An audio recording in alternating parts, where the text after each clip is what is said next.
किसी कुत्ते के काटने से रेबीज नहीं होता है, उसके शरीर में पहले से रेबीज होता है, उसके शरीर में पहले से रेबीज होता है, और रेबीज इसके लार ग्रंथि में ज्यादा अवेलेबल होता है यहाँ पे। अब तो कुत्ता बिल्ली ऐसे ना अपने मुंह से भी ऐसे ऐसे साफ करते रहता है, देखिए उनसे का कान उन खुजलाना होगा तो ऐसे ऐसे बैठ के ऐसे खुजलाएगा, देखिएगा ना यहाँ पे। बूढ़ कुकुर हो जाता है तो हमेशा कुछ ना कुछ उपटले रहता है उनसों का हमेशा। तो उनसों के हाथ पंजे में भी क्या आता है, रेबीज आ जाता है। तो अब लोगों को लगता है इसे पकड़ लिया तो कोई दिक्कत, अरे मुआ हुआ सब खुजलाते रहते हैं उसी से।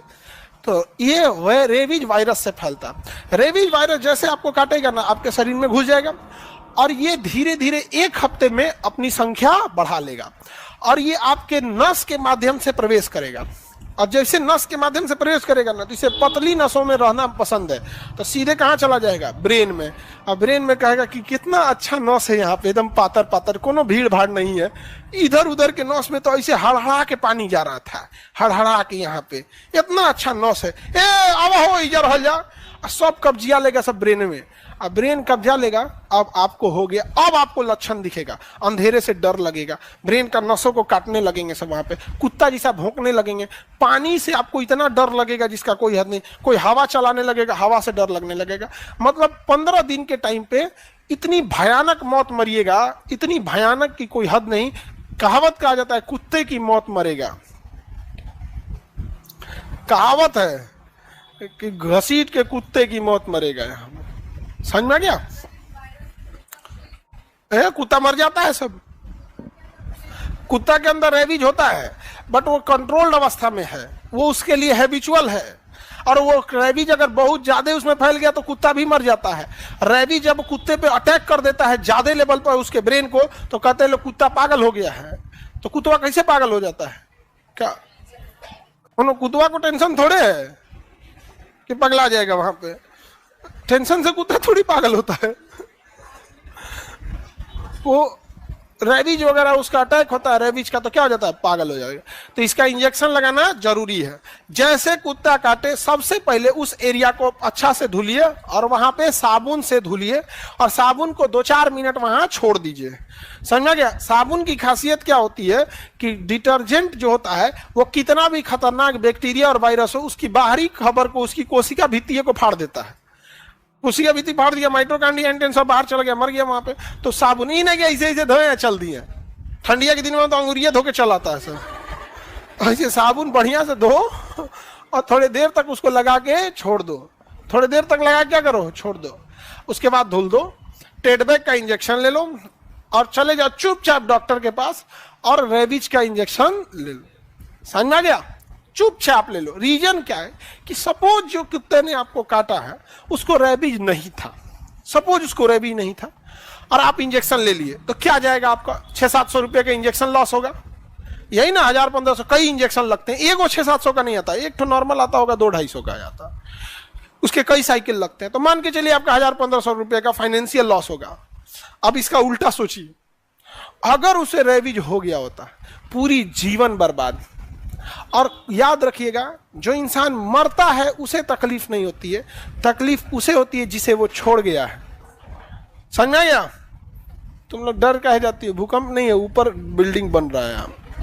हाँ, वो भूकंप रोधी है, इसको भूकंप से कोई दिक्कतें नहीं है।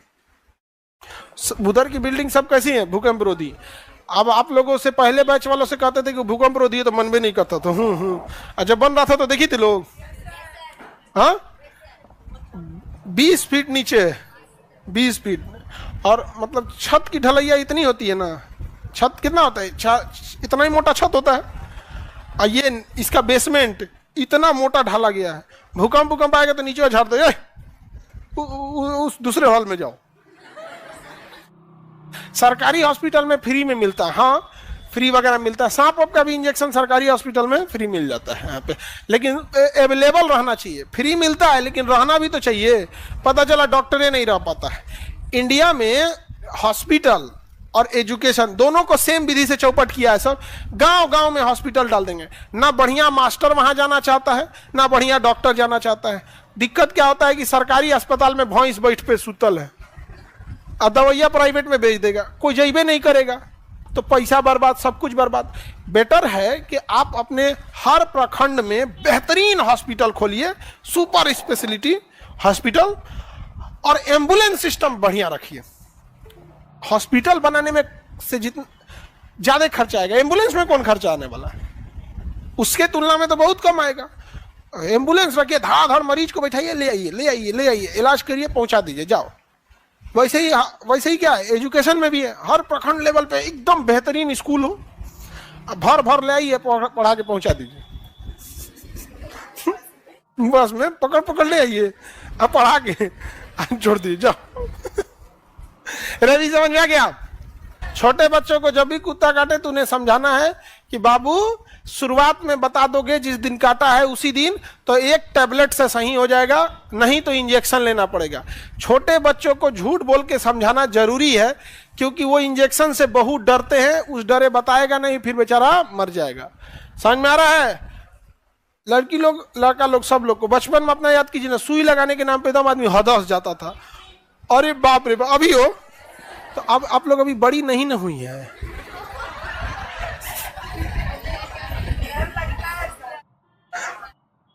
तुम लोग को डर लगता है? अरे डर क्या, पता है कि अब थोड़ा सा दर्द करेगा यहाँ पे, लेकिन जब वक्त के साथ दिमाग बड़ा होने लगता है ना, डर खत्म हो जाता है। लेकिन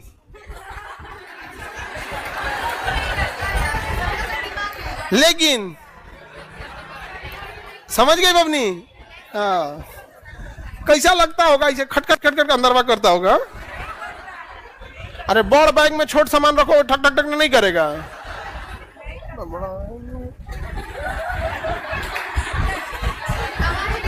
आवाज नहीं करता है, तब पूरे खा लिए। आगे बढ़ते हैं।